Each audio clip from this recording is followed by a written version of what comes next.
is going to be on partnership in a marriage and how important it is that you see your spouse as your partner. The person that is your cheerleader, the person that is there for you when you're feeling down and you need to be picked up, the person that you can talk about your dreams with, your sorrows with,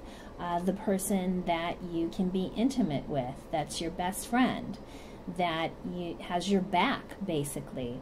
It's really important when people get married that they don't just see each other as two people that are living together, that have separate lives, that come home to one another. Maybe they have dinner together, maybe they don't. Maybe they each have different chores that they do, but they kind of lose that ability to be partners. And it's really important, if you're going to maintain a long-term relationship, that you really have this respect for one another, that you are going to balance the checkbook together, or that you let each other know, what the payments are if one person is taking care of it and the other person is not. Child rearing. What is your idea of child rearing? Being on the same page with your partner so that the children don't get in the middle of the marriage and perhaps take over the marriage, or your partner forgets how important you are and they're really focused or hyper-focused on the kids. And so as life proceeds, there are certain amounts of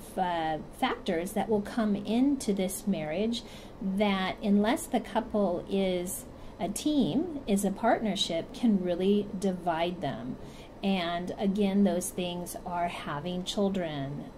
work schedules, maybe friends get involved, maybe even in-laws, parents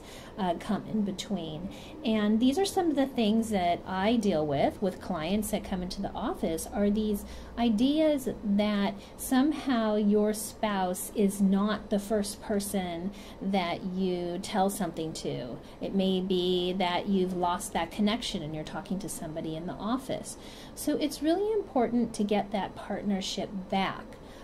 to like the person that you're with. Oftentimes couples will come in and they'll say that they don't like each other anymore. And so here you are sharing your life with a person that you just may love them, but you may not really like them anymore. You've kind of grown apart instead of growing together.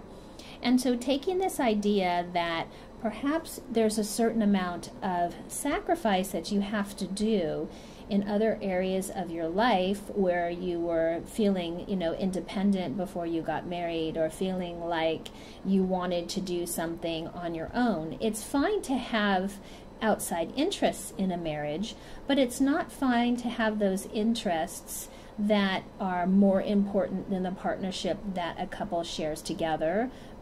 in their marriage. So if somebody's work, for instance, is way outweighing the partnership that the marriage has, and it's taken away from this union, and it's making it so the couple is not able to spend time together, that they are not really having a relationship, that they're not doing things together, perhaps they have to think of a different way to go about working, or maybe work from home a little bit more, or talk to each other on Skype if they're traveling, or talk to each other through text. I mean, we have so many different ways that couples can still have connections with each other and work on the partnership. And so many times people will say, I have this, or I have that, or, it's really important that I get this done this week. But the reality is if you don't put the importance into your relationship, then the relationship eventually is going to fade away and you're going to end up living with a stranger. So the next time that your partner, your spouse, says to you, I miss you, or I'd like to do something with you, or I feel like we're not spending time together, or I'm not connected to you, or